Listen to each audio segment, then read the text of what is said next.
Hola a todas las personas que nos siguen en este canal. Soy Jorge Quevedo. Vamos a continuar con la lectura del libro de Zecharia Sitchin, El final de los tiempos.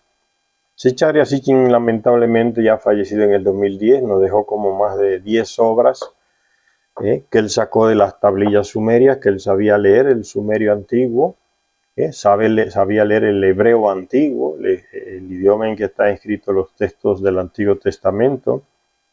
Recurrió varios lugares en diferentes partes del planeta, visitando los lugares que son mencionados en las tablillas sumerias, que él sabía leer, las tradujo.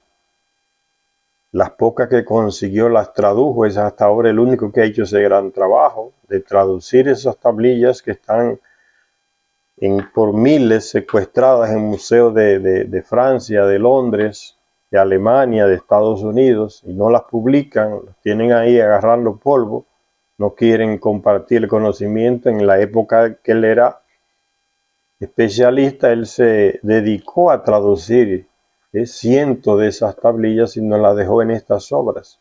Unas tablillas que aclaran muchísimo sobre nuestra historia humana, una historia que la tienen oculta o que la han intentado ocultar llamándola de mitología, leyendas, supersticiones religiosas. Y Zecharia Sitchin dice, no es nada de eso, es historia humana. La última vez hablábamos de los sirvientes que habían en las residencias de los Anunnaki, llamados de dioses por los terrestres, y de cómo hasta había un grupo de personas hasta encargadas de expulsar a las serpientes, de esa plaga de serpientes que a veces aparecían, que surgían de esos pantanos ahí en el sur de Irak, lo que hoy es Irak. Entonces estamos hablando de esa región de Babilonia. Hasta ese grupo de personas había en esas residencias que los terrestres llamaban de templo, de esos señores o dioses llamados por los terrestres, para expulsar a esos animales o eliminarlos. Y sigue diciendo Zecharia Sitchin que también estaba el grupo de los Umannu, son palabras en el idioma sumerio, Umannu, que eran los maestros artesanos que trabajaban trabajaban en los talleres donde se forjaban los artísticos objetos religiosos, imágenes, copas, vasos, altares, cantidad de cosas que se forjaban. Era un comercio alrededor de esa residencia, de ese Anunnaki, de ese llamado Dios, alrededor de ese templo llamado por los terrestres. Y eso se repite en el Antiguo Testamento, ¿no? Como alrededor del templo de Jerusalén se da todo estos tipos, hay todo tipo de gente, empleados que vive de estar ahí, la gente que vive de cortar cabello a los que han prometido promesa, miles de gente en esa época, como el día de hoy también, le prometen a un Dios que le van a ofrecer la cabellera de su hijo si le quita tal enfermedad, y entonces al cumplirse eso que pidieron, van al templo a dejar el cabello del hijo, y eso sigue pasando hasta el día de hoy, en esos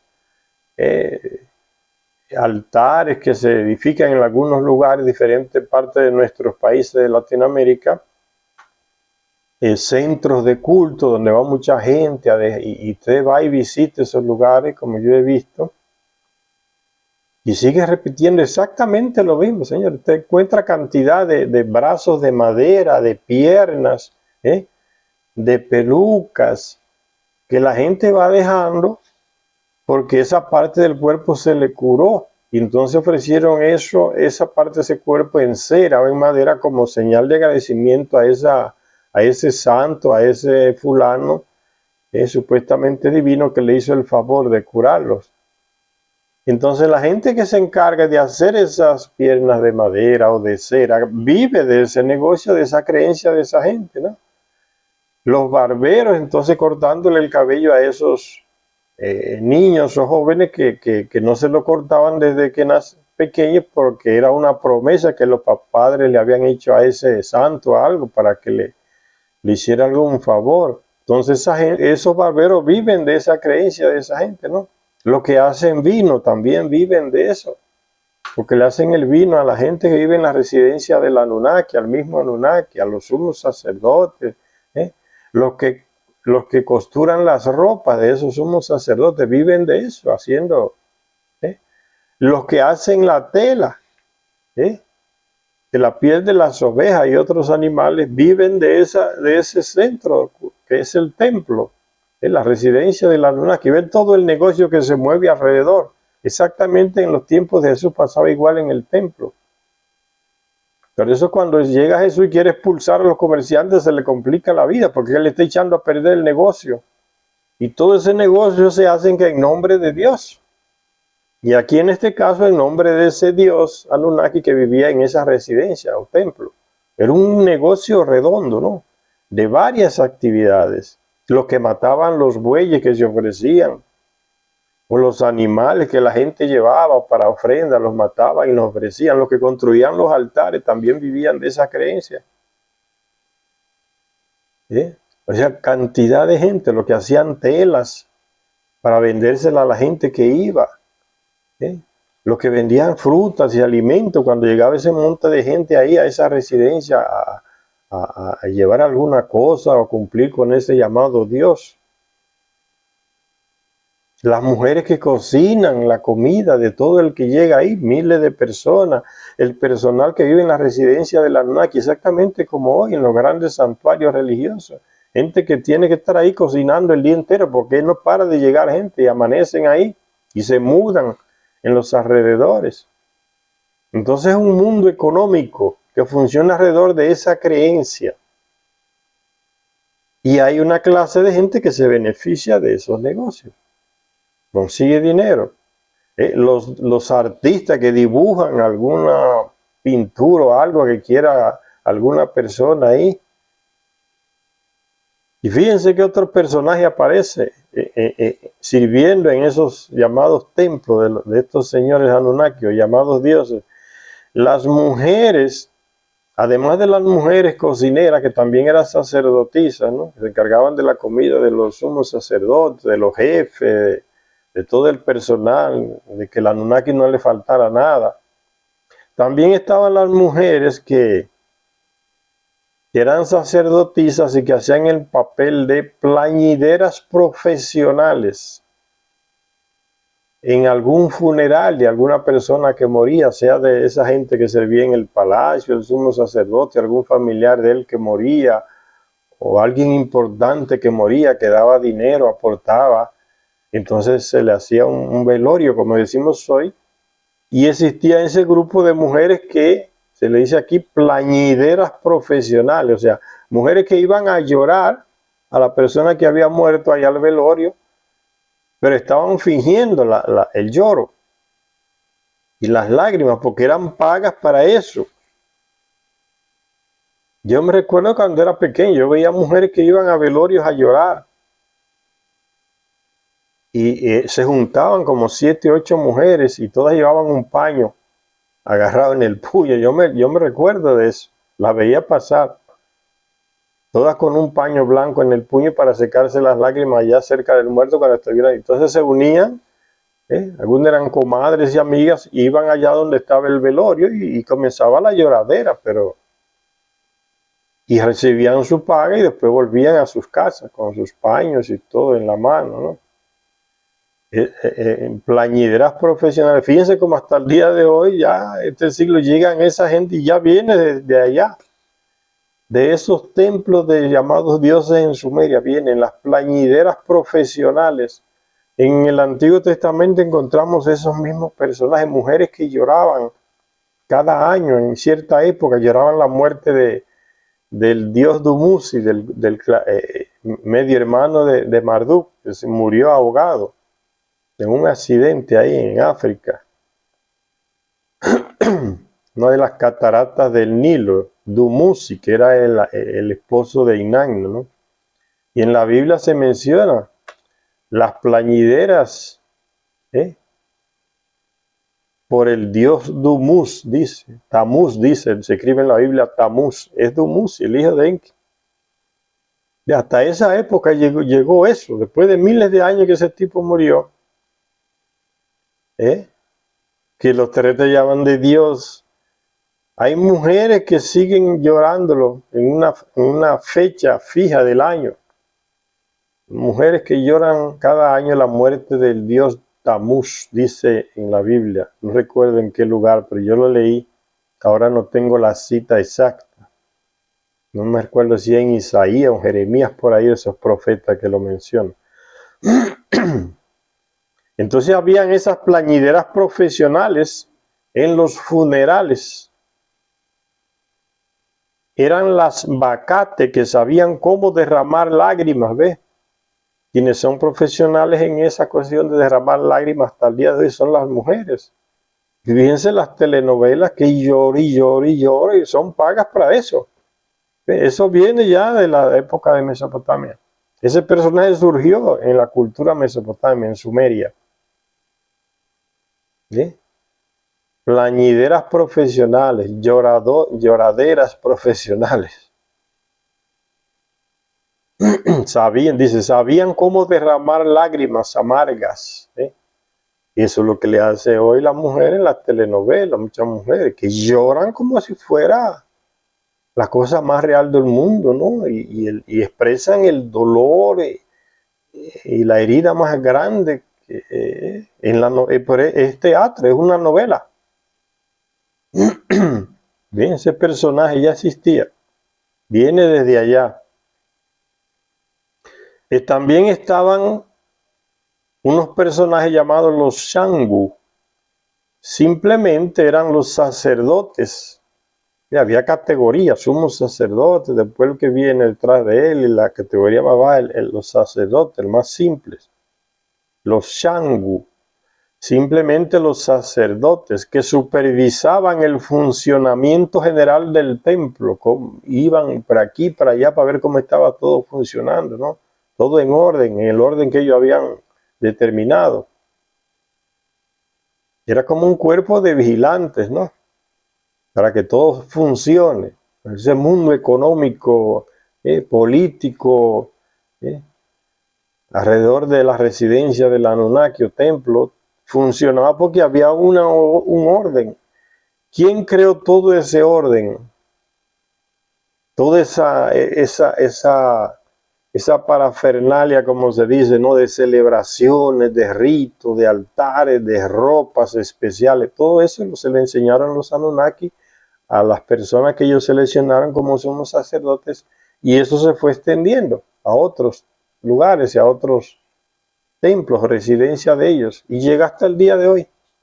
¿En qué religión la gente, los que participan, no se pone alguna ropa especial que los distingue? Y usted entra en la religión de lo que llaman los cristianos, los evangélicos, y todos están vestidos de ropa social. Los distingue. Se sienten bien con esa ropa, como en otro nivel. Entonces la tela tiene la apariencia que van a tener las personas, eso es importante para esas religiones, expresiones religiosas. Entonces los Shangu eran simplemente los sacerdotes que supervisaban el funcionamiento general del templo. Entonces el templo es la residencia del Anunnaki. La adecuada realización de los rituales, ¿no? A que los rituales se realicen adecuadamente, ¿no? Y eso sigue hasta el día de hoy, cuando usted va a un bautizo, sea en la iglesia católica, sea en la iglesia evangélica, en otro, todo está bien preparado, cada paso, qué va ahora, qué oración viene ahora, qué cosa viene después, en qué momento se va a echar el agua, en qué momento se va a decir tal cosa, se va a cantar, todo está estructurado. Entonces estos personajes se encargaban de eso, de que todo funcione como estaba programado. Dice, el funcionamiento general del templo, la adecuada realización de los rituales, la recepción y el tratamiento de las ofrendas, todas las ofrendas que llegaban, había un equipo que iba recibiendo todo. Y en las iglesias sigue hasta el día de hoy también. Cuando llega mucha gente con promesa de vaca, de bueyes, de chivo, de carnero, de ave, hay un equipo que se encarga, ya está preparado para recibir todas esas cosas. Porque imagínese usted que no haya nadie que reciba y todo el mundo meta eso en la iglesia o en el templo. Todas esas animaladas ahí, eso se vuelve un desastre. Hay gente que recibe todo eso en un lugar concreto. Y ya el que viene sabe dónde tiene que ir con la vaca o el cordero o el puerco que va a donar a entregarlo, a cumplir la promesa. Entonces es toda una organización que implica dinero por debajo. El funcionamiento general del templo, la adecuada realización de los rituales, recibir y tratar a las personas que vienen con las ofrendas, o que bien eran responsables también estos personajes de la ropa, ¿ves? La ropa de los dioses, hacerle la ropa al dios, al Anunnaki que vive en esa residencia, que no le falta la ropa, que no le faltara comida, que no le faltara el baño, que no le faltaba prácticamente nada de lo que él necesitaba para vivir. Fíjense cómo estos señores se hicieron llamar de dioses para vivir del servicio de los terrestres. Tenían servicio para todo, hasta mujeres prostitutas sagradas que los satisfacían sexualmente cuando ellos necesitaban. Todo estaba a favor de estos señores. Así se fueron acomodando después que le dijeron al terrestre que ellos eran dioses. Inventaron ellos mismos los ritos, los rituales, los tipos de servicios que se iban a dar para ellos, y se acomodaron en esa situación. O sea, declarándose dioses y teniendo cientos de servidores, ellos también se hicieron esclavos de esa situación, de ese servicio de los terrestres. Entonces no pudieron vivir sin los servicios de esos terrestres, sin el servicio de la prostituta, sin el servicio del que le cocina, del que le hace la ropa, del que le prepara el vino, del que prepara el animal, que lo sacrifica. Es una dependencia mutua que se creó. Y eso incluso a nivel militar también, ¿no? Yo soy el Dios, entonces yo te puedo dar un tipo de arma que te va a ayudar a vencer al otro rey que no la tiene. Tú vas a ser más poderoso porque te voy a proveer esa arma. Entonces a ese nivel también se dio la dependencia. Usted me da el arma y yo le gano a usted el reino para que usted lo gobierne por detrás del rey. Era una dependencia mutua a todos los niveles. Usted me hace rey y yo le hago la guerra a favor de usted. De la provisión de personal de servicio de mayordomía para los dioses residentes se encargaba un pequeño grupo de élite de sacerdotes específicamente seleccionados. Siempre en la historia de las religiones, desde que surgieron, teniendo como base esa mentira de los Anunnaki, a los terrestres, siempre los sacerdotes han sido simples servidores de. Pero fíjense a dónde evolucionó hasta el día de hoy la situación. Como decía al principio, como decía en la lectura pasada, los dioses primero guerreaban entre ellos. En una segunda etapa, agarraron terrestres y lo adiestraron para que lucharan al lado de ellos. En una tercera etapa es que los terrestres luchan y se matan entre ellos en nombre del Dios que los enseñó. Entonces aquí también pasa igual. Dice, de la provisión de personal de servicios, la mayordomía, para los dioses residentes se encargaba un pequeño grupo de élite de sacerdotes específicamente seleccionados. ¿Y qué hacen esos sacerdotes hoy que tenemos? Que se sirven de la gente. ¿Ven cómo viene la escalera de arriba hacia abajo? Ahora esos sumos sacerdotes, esos sacerdotes que supuestamente deben servirle a ese Dios, degeneró la cuestión. Ahora ellos son los servidos, los privilegiados por los gobiernos y por la gente ignorante, ¿no? Que les da, que los venera, que cuando los ve con esa ropa cree que son gente de otro mundo, con un poder que tienen, que le dio un tal Espíritu Santo y que no se lo da a todo el mundo, y ya suben de categoría social y la gente los ve con temor. Entonces, eso que son sirvientes, supuestamente, teóricamente, ahora ellos también tienen sus sirvientes, como ellos le llaman. ¿Cómo que le llaman esos señores a sus sirvientes hoy? Las ovejas. Y ellos se denominan como los pastores, que tienen que guiar a las ovejas, porque las ovejas no tienen cabeza para guiarse ellas mismas. No tienen capacidad de pensar, de reflexionar, de racionar por ellas mismas, entonces necesitan que los pastores las guíen. ¿Ves? ¿Cómo se va definiendo el tipo de servicio?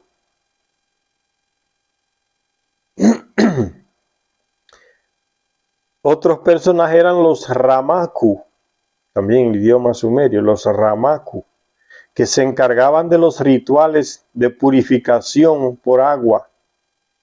Ritual de purificación, eso también se le enseñaron a los Anunnaki, a los terrestres, todos esos rituales, que con un poco de agua usted se purifica. ¿Y qué significa eso? ¿Qué es lo que le están diciendo? Que usted antes no era puro, porque no le habían puesto ese poquito de agua encima. ¿Qué es lo que le dicen hoy los sacerdotes, los pastores a la gente? Que con esa agua está bendita, y entonces esa agua es distinta a la otra. Y con esa aquí usted puede hacer cosas que no hace con la otra, ¿ves? Sigue la misma manipulación. Y todo es agarrándole la cabeza a la oveja, para que no piense, no cuestione. Entonces estaban los Ramaku, que se encargaban de los rituales de purificación por agua.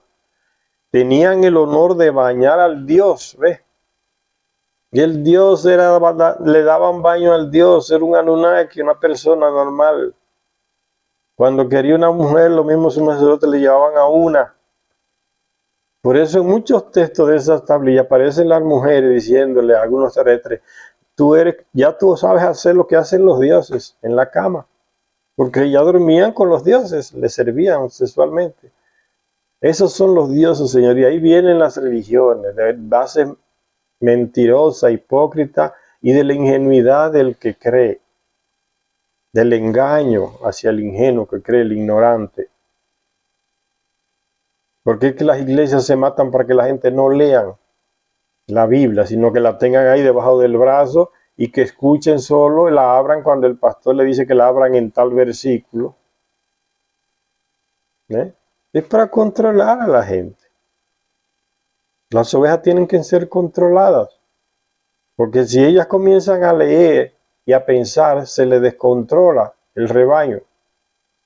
¿Y de qué vamos a vivir si el rebaño no nos sirve? Ya no lo guiamos, ya lo perdimos. Entonces eso eran los ramacos. También hasta bañar al dios, o sea, eran un grupo de personas, mujeres que se encargaban de prepararle el baño al dios. ¿Ustedes creen que eso era Dios, creador del universo? Es que nunca fue eso, señores. Y ustedes no ven hasta hoy. Yo he visto ya congregaciones de monjas que se dedican a cuidar a los padres, a servirle en todo a los padres, en todo, a los sacerdotes. Hay gente, congregaciones, comunidades de mujeres que se dedican a eso y consagran su vida a eso, a servirle a los sacerdotes. Fíjense, ya viene desde allá un grupo de gente que se encargaba de darle el baño. El tipo ni se bañaba solito, él solo. Él solo no se bañaba. Se sentaba en la bañera y había un grupo de gente que le hacía todo, lo bañaba de pies a cabeza y lo vestía.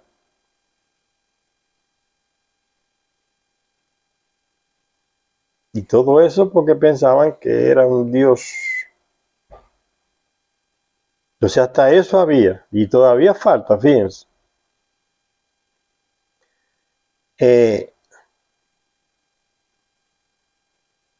Rituales de purificación de agua, tenían el honor de bañar al dios. Y también existía otro grupo llamado los Nisaku, que echaban el agua usada. O sea, después que el dios se bañaba, el grupito que tenía que llevarse la bañera con esa agua usada, existía para eso nada más. Y eso eran los Nisaku.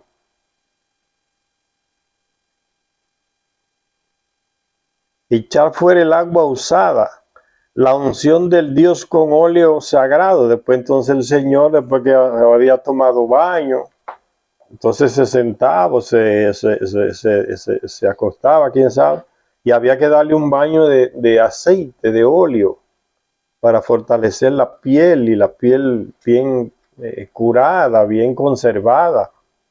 Y es bueno ser Dios, con óleos, con ungüentos. ¿Y quién preparaba ese ungüento y ese óleo? Otro grupo de personas especializadas solamente en eso. Buscar el mejor tipo de óleo, de ungüento para pasar en el cuerpo del Dios.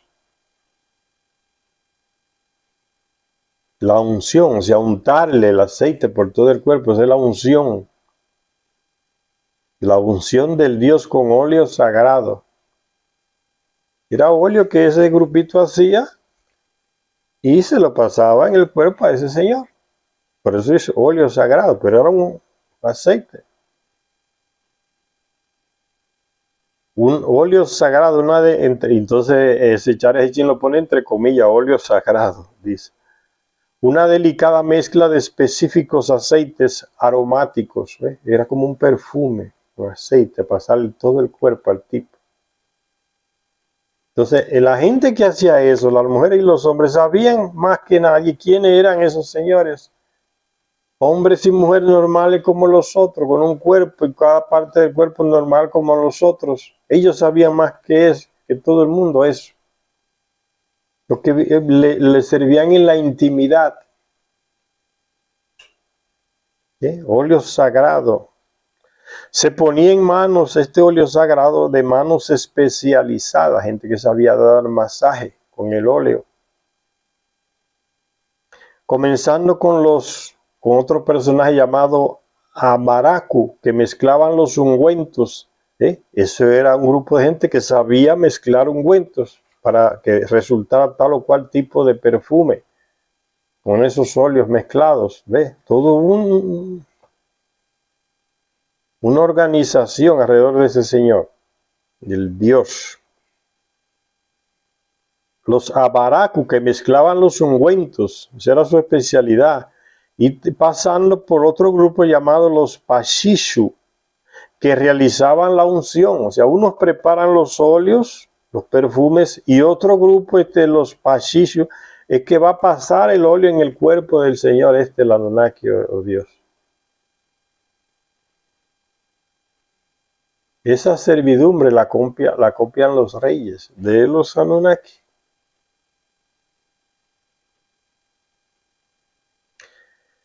Dice que cuando se trataba de una diosa, o sea, una Anunnaki, una mujer de esa raza de gente, entonces los servidores tenían que ser todos castrados, como decimos popularmente, todos capados para evitar accidentes. Una mujer desnuda y un mujerón con un cuerpazo, y usted con todas sus facultades intactas a nivel sexual, pasando aceite por aquí y por allá encima de esa piel, por aquí, por toda parte del cuerpo. Algún levantamiento, alguna insurrección podía suceder, ¿no? Entonces dice que en ese caso todos tenían que ser capados. Los que hacían ese servicio cuando era una mujer, una diosa, la que tenía que recibir estos ungüentos en el cuerpo y pasar la mano por aquí y por allá. O sea, los capados, los eunucos, esos son, ese personaje. Esos personajes existían en muchos reinados de Europa también. Todo eso viene de los Anunnaki. Los eunucos son los que le sirven a la reina. ¿Quiénes cuidaban las mujeres de los reyes en esa religión de los seguidores de Alá, que tenían sus harenes? ¿Quién cuidaba el harén? Los eunucos.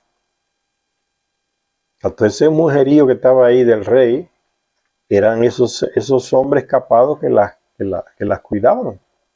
Y los capaban para eso, para que no hubiera esos accidentes, porque podía suceder. Por eso existían los capados, los eunucos. También existían Dice, después había también otros sacerdotes y sacerdotisas, algunos de los cuales formaban el coro sagrado, los cantores. Los naru, que cantaban. También estaban los layaru, que eran cantantes y músicos. Y los munabu, cuya especialidad eran las lamentaciones. Increíble, ¿no? En cada grupo había un rabu, o sea, un jefe o encargado que controlaba ese grupito de personas. Los cantores controlados por uno, los músicos controlados por un maestro de música, ¿ves? Eso es lo que está queriendo decir. En cada grupo había un rabu, o sea, un jefe o encargado de ese grupo. Tal como había soñado Marduk y una vez su sigurat templo, o sea, su residencia templo, llamado el Esagil ahí en Babilonia, todavía está en las ruinas del Esagil en Babilonia, en Irak. El Esagil se elevó hacia el cielo, o sea, levantaron 7 pisos. Era una construcción de 7 pisos, por eso dice que se elevó hacia el cielo. Su principal función la constituyó la continua observación de los cielos. En la parte más alta de la construcción esa había un observatorio astronómico. ¿Y quiénes hacían esa observación de los astros? Un grupo especializado que el Anunnaki le había dado el conocimiento y la tecnología para que supieran leer las constelaciones, los símbolos en el espacio. Y le daba conocimientos astronómicos profundos a ese grupo de hoy le llamaríamos astrónomos. Observación de los cielos. Y ciertamente el sector más importante de sacerdotes del templo era el que estaba compuesto por aquellos cuya tarea era observar los cielos, estos astrónomos, seguir los movimientos de estrellas y planetas, tomar nota de los fenómenos inusuales, como por ejemplo una conjunción planetaria, un eclipse, ya cuando varios planetas en su órbita se ponen casi en fila, conjunción, a eso se refiere. Entonces esos señores se especializaban en ver si había una conjunción cada cierto tiempo en el espacio de planetas, o cuándo iba a haber un eclipse. Todo ese conocimiento se lo transmitieron los Anunnaki, los dioses, a los terrestres. Observar los cielos y tomar en consideración si los cielos anunciaban augurios. Los Anunnaki se guiaban por esas cosas. Y en caso de ser así, interpretar lo que esos casos en el espacio, esos augurios, querían significar. Entre los sacerdotes astrónomos, llamados en general Mashmasahu, eso es el idioma sumerio, había diversas especialidades entre ese grupo de sacerdotes astrónomos. No es extraño, señores, que hasta el día de hoy en el Vaticano tenga sacerdotes profesionales, astrónomos, que el Vaticano tenga observatorio astronómico y observe los planetas constantemente y que esté envolvido en proyectos astronómicos el Vaticano. Observan, siguen observando los cielos. Y fíjense, eso viene desde allá. Se le enseñaron los Anunnaki, sacerdotes astrónomos.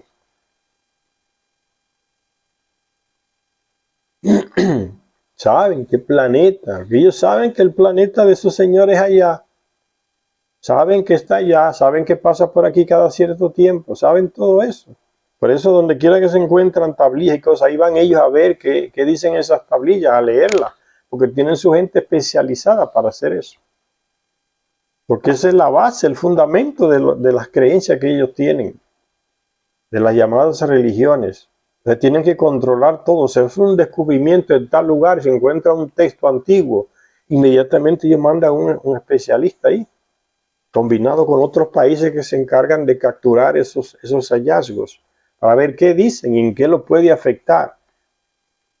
Están siempre de ojo abierto en esos descubrimientos arqueológicos. Y si se lo pueden robar, se lo roban.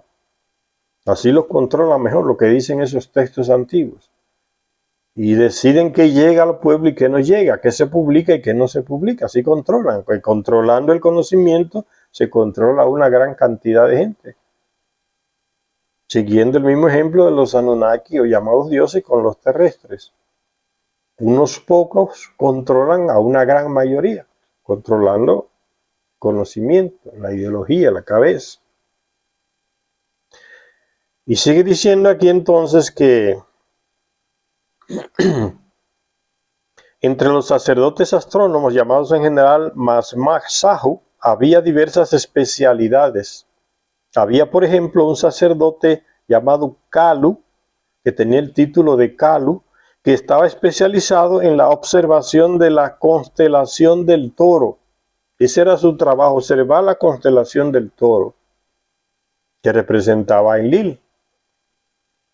El deber del otro personaje llamado Lagaru era mantener un registro diario detallado de las observaciones que hacían hacia el espacio y transmitir la información a un cuadro superior de sacerdotes intérpretes.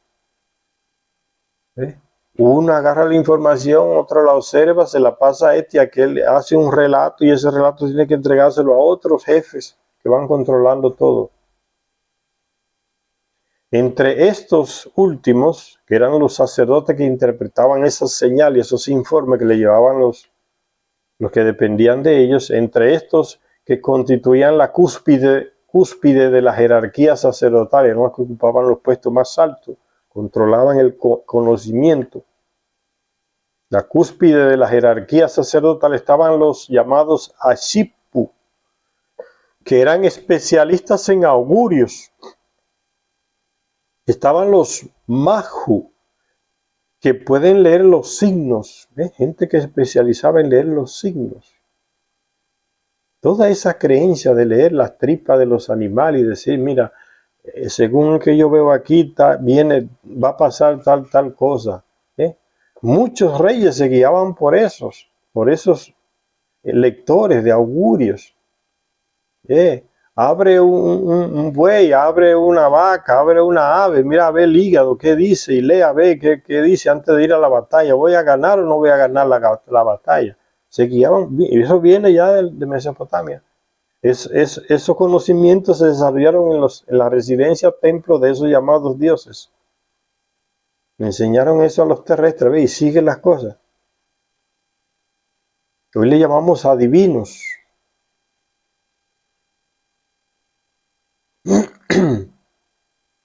Y sigue diciendo entonces, había un sacerdote especial llamado el Sakiku, que se encargaba de transmitirle al rey las palabras divinas. El Anunnaki le comunicaba a este sumo sacerdote algún mensaje, y este sumo sacerdote se lo transmitía al rey.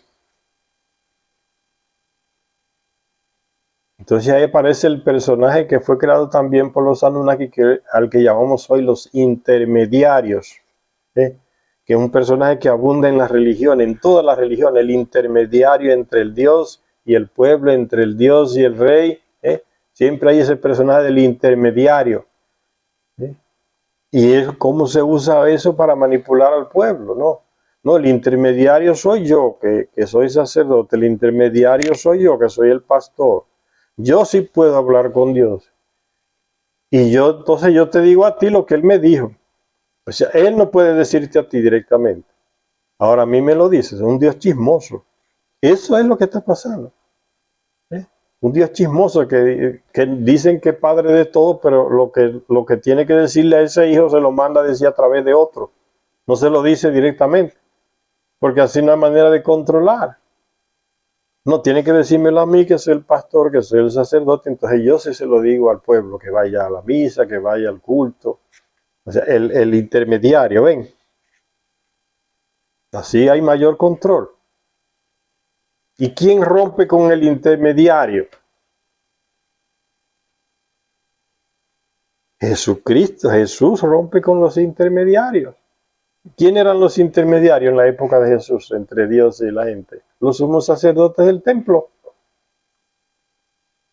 Usted quiere algún favor de Dios, quiere comunicarse con Dios, quiere que hacer alguna oración, que se le haga una oración, que le hagamos una oración a Dios. Te trae una ofrenda, algún pago, lo que sea, y nosotros se la hacemos aquí en el templo, porque somos los intermediarios. Y Jesús dice, no, eso no es así, ¿no? Cuando usted quiera hablar con su Dios, tránquese en su cuarto. Está en los evangelios, no me lo estoy inventando yo. Díganle a los pastores de su iglesia que le lea ese texto, no se lo leen.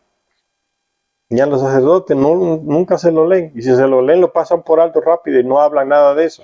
Porque la gente normalmente no escucha la lectura en las iglesias, en las cosas. No se importa, importa con las cosas morales que le dice el pastor y el sacerdote. Pero la gente no escucha la lectura en la misa. Y entonces Jesús le dice, no, cuando usted quiera hablar con su Dios, usted se tranca en su cuarto y entre él y usted, él sabrán lo que hacen. O sea, mata al intermediario. ¿Y qué hacen la gente seguidores de Cristo y los cristianos? Sean católicos, evangélicos, lo que sea, quitan eso y se colocan de nuevo como hacían la gente del templo en la época de Jesús. Se colocan como los intermediarios otra vez porque así controlan mejor.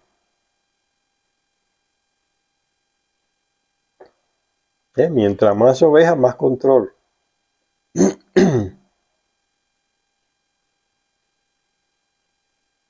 Dice, padre, aquí dice en el evangelio que yo no tengo que confesarme con usted, o no tengo que ir con el pastor a hablarle de mi vida privada. Porque dice Jesucristo que usted se tranca en su cuarto y habla con Dios como usted le da la gana.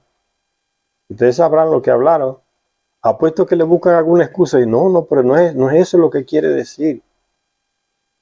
Usted tiene que venir aquí, usted tiene que tomarme como intermediario. No le haga caso a eso.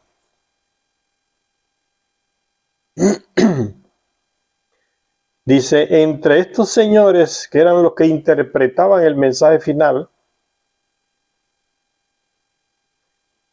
que constituían la cúspide de la jerarquía sacerdotal, estaban los Ashipu, especialistas en augurios.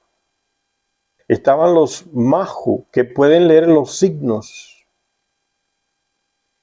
Y estaban los Baru, que decidores de verdad, los que decían la verdad, que comprendían los misterios y los signos divinos.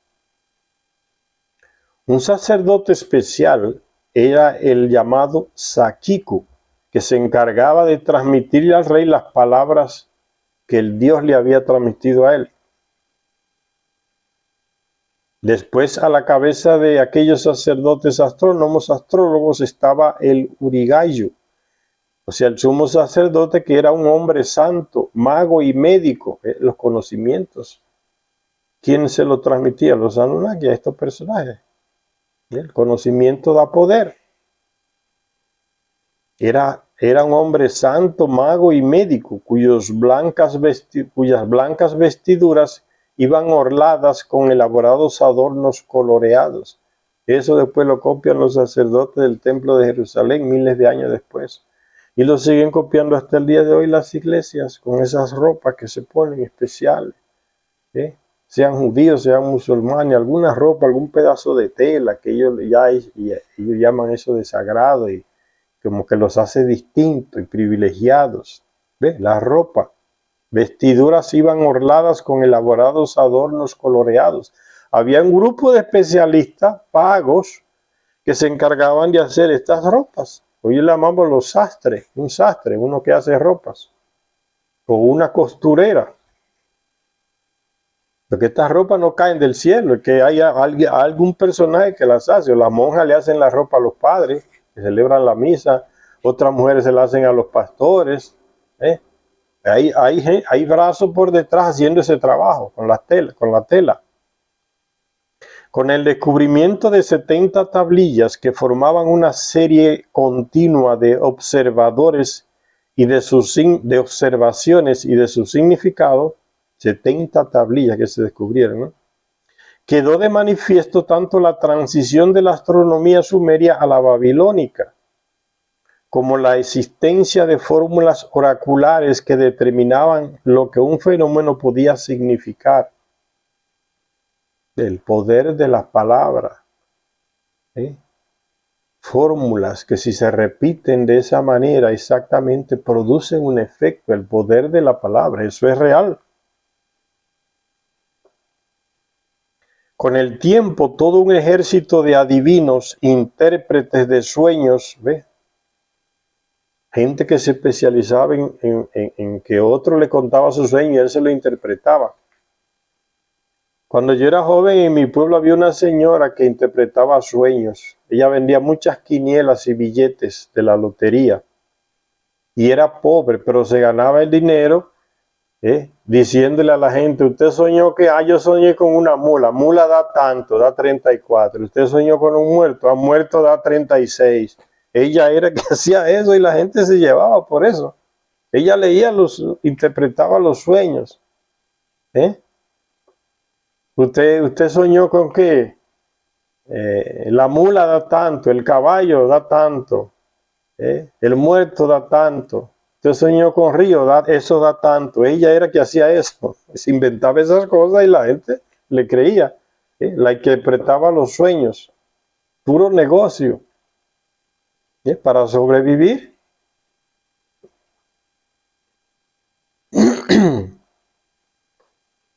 Con el tiempo, todo un ejército de adivinos, intérpretes de sueños, agoreros y similares se unirían a esta jerarquía, pero estarían más bien al servicio del rey que de los llamados dioses. ¿Para qué los necesitaban los dioses si ellos eran los mismos los que le daban los mensajes? Entonces el rey los necesitaba. Y con el tiempo las observaciones celestes se degradarían hasta convertirse en augurios astrológicos dirigidos al rey y al pueblo, que pronosticarían guerras, tranquilidad, derrocamientos, larga vida o muerte, abundancia o epidemias, bendiciones de los dioses o cólera de los dioses.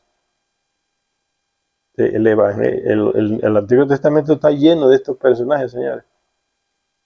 Viene de Sumeria, ¿ves? De la civilización de los Anunnaki, pero en sus inicios las observaciones eran puramente astronómicas. Al inicio todo fue degenerando, pero al inicio era pura astronomía. Descifrar lo que decían las manifestaciones de los astros en el cielo, en la astronomía, porque los Anunnaki necesitaban esas informaciones. Y todo fue degenerando a través de las benditas religiones, viendo desde llega.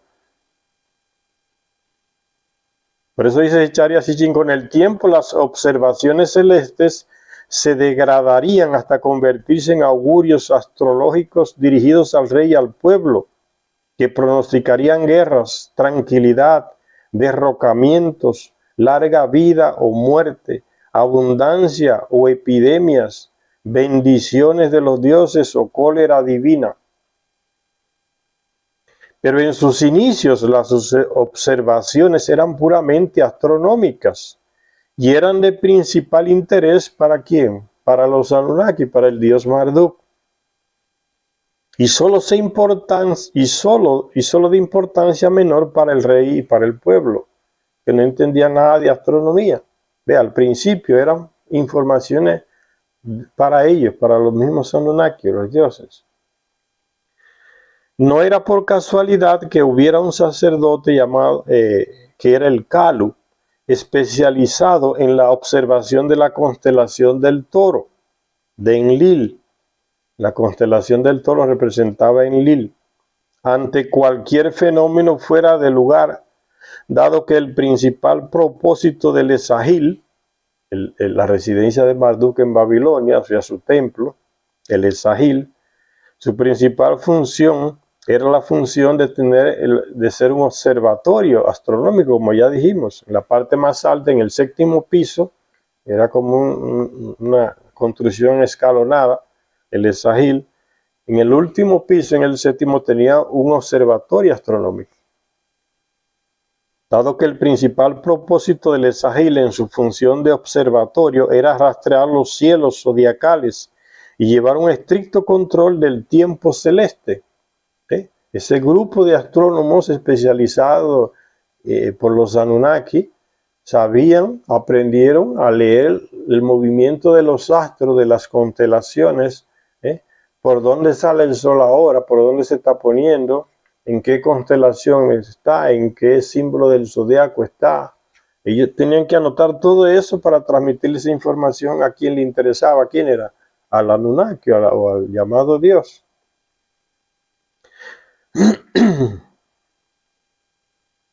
El hecho de que los acontecimientos significativos previos a las explosiones nucleares hubieran tenido lugar con intervalo de 72 años y que posteriormente continuaran acaeciendo del mismo modo, sugiere que se seguía observando y respetando el reloj zodiacal. El hecho de que el acontecimiento del ataque nuclear fuera 72 años después de tal cosa,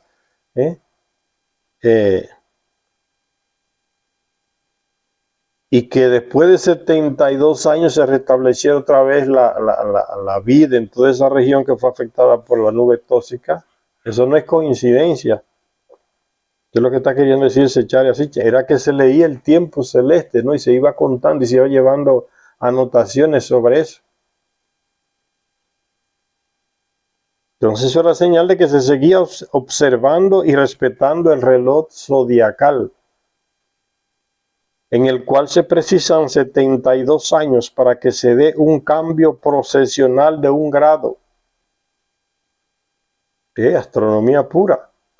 Es evidente a partir de todos los textos astronómicos y astrológicos de Babilonia que sus sacerdotes astrónomos conservaron la división sumeria de los cielos en 3 caminos o senderos, cada uno de los cuales ocupaba 60 grados del arco celeste.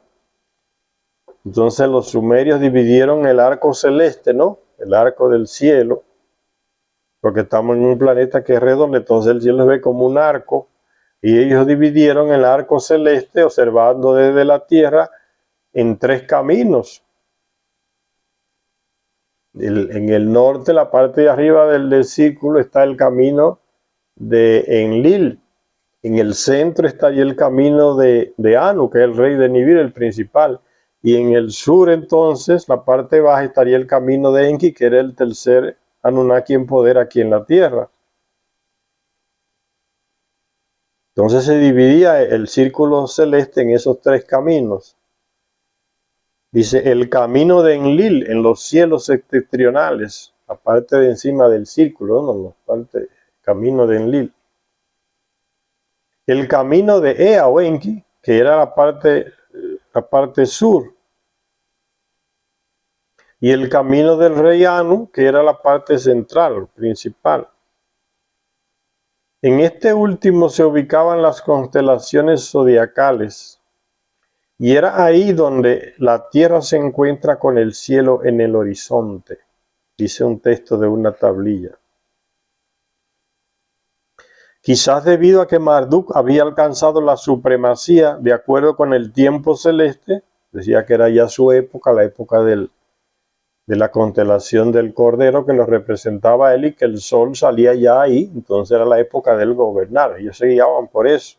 Ya no es la época del toro, el sol no está saliendo en la constelación del toro, sería entonces el mandato de Enlil. Ahora el sol está saliendo en la constelación del Cordero, entonces eso indica que ahora es Marduk que tiene que mandar, tener el comando aquí en la tierra. Quizás debido a que Marduk había alcanzado la supremacía de acuerdo con el tiempo celeste, con el reloj zodiacal, sus sacerdotes astrónomos exploraban constantemente los cielos en el horizonte.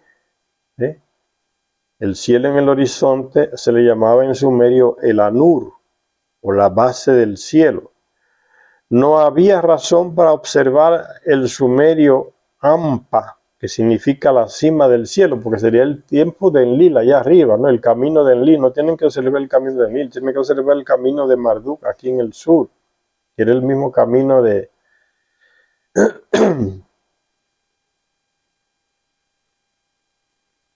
Entonces dice que no había razón para observar el sumerio Ampa, o sea, la cima del cielo, el cenit, pues Marduk como estrella, es decir, Nibiru, estaba lejos y era invisible. Aquí entonces está haciendo un paralelismo entre el personaje Marduk, que reinaba ahí en Babilonia, y el planeta Nibiru, ¿eh?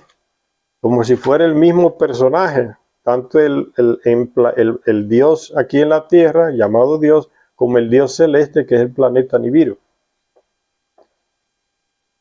Entonces no había que leerlo porque estaba muy lejos, así como Nibiru estaba en lo profundo del espacio.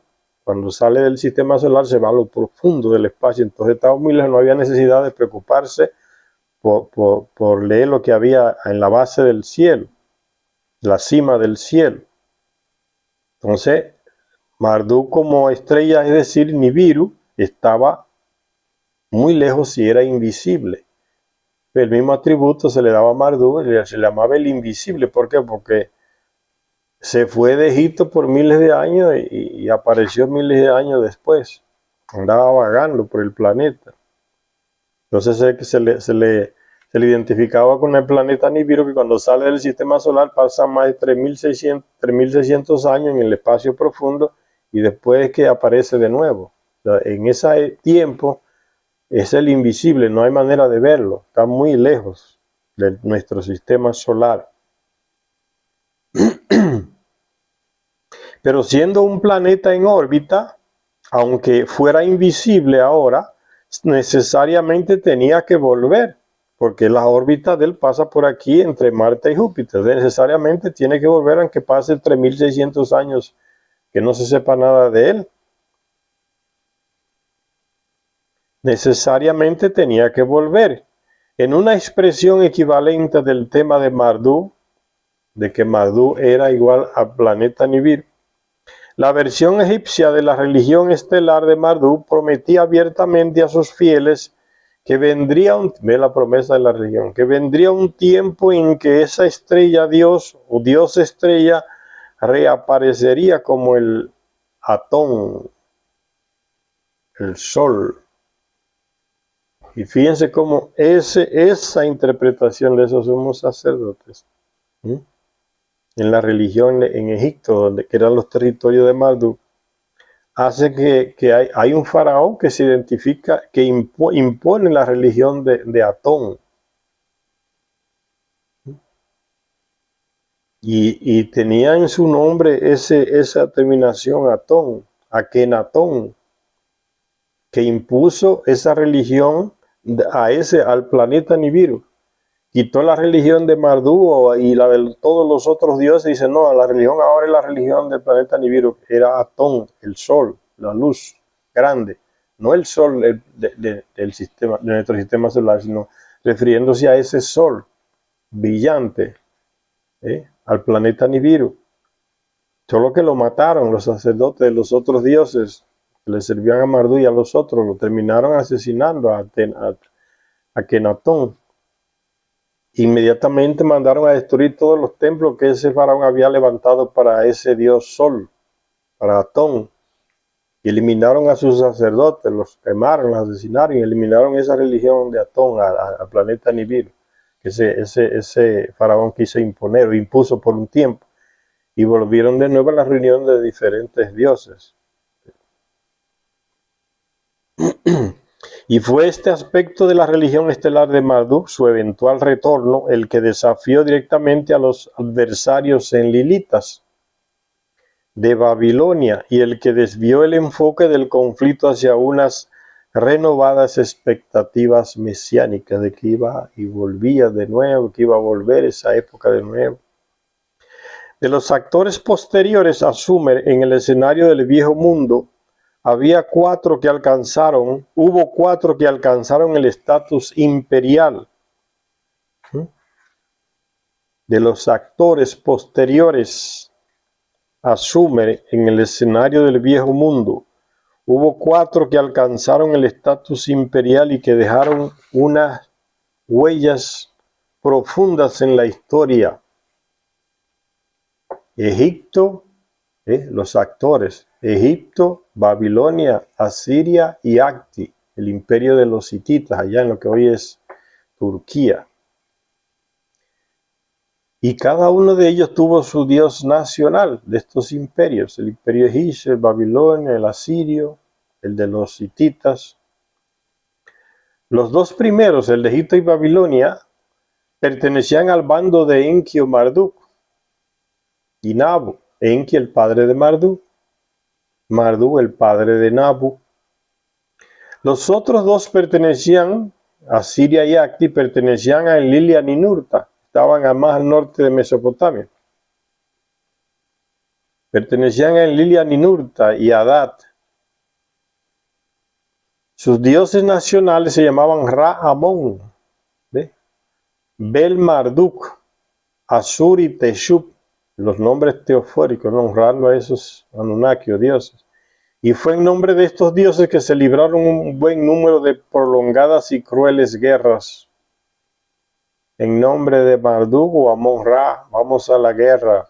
El faraón en Egipto iba a la guerra por orden de su dios Amón-Ra, que era Marduk, o Bel-Marduk. Los otros iban en nombre de sus dioses, los asirios en nombre de Asur, los hititas en nombre de Teshub, todos eran Anunnakis. Y fue en nombre de estos dioses que se libraron un buen número de prolongadas guerras crueles donde estaban envolvidos los terrestres, como carne de cañón, como decimos hoy. Quizás los historiadores digan que estas guerras fueron causadas por las razones habituales de las guerras, o sea, robar territorios, necesidad o codicia. Pero los anales reales que detallaban las guerras y las expediciones militares nos las presentan como guerras de religión, en las cuales el propio Dios era glorificado y el Dios del oponente humillado. Sin embargo, las inminentes perspectivas del retorno convirtieron aquellas guerras en campañas territoriales que tenían como objetivo emplazamientos específicos. Vamos a hacer una parada aquí, señores. En la próxima seguimos leyendo este libro final de los tiempos. Ven cómo no se refiere a que se va a acabar el mundo, como dicen las religiones, sino a las guerras entre esa raza de gente que terminaron envolviendo a los terrestres. Esta es historia nuestra y hay que saberla. No nos las dan en las universidades, en las escuelas, tienen escondida. Esta es historia de nuestra humanidad. Pero eso es importante y por eso la leemos aquí, para que las personas que se interesan por estos temas, por conocer su historia, su pasado, vean cómo muchas veces el ciclo se sigue repitiendo y aumenten la sabiduría y el conocimiento. Gracias a todas y a todos los que nos ven en este canal. Hasta la próxima lectura.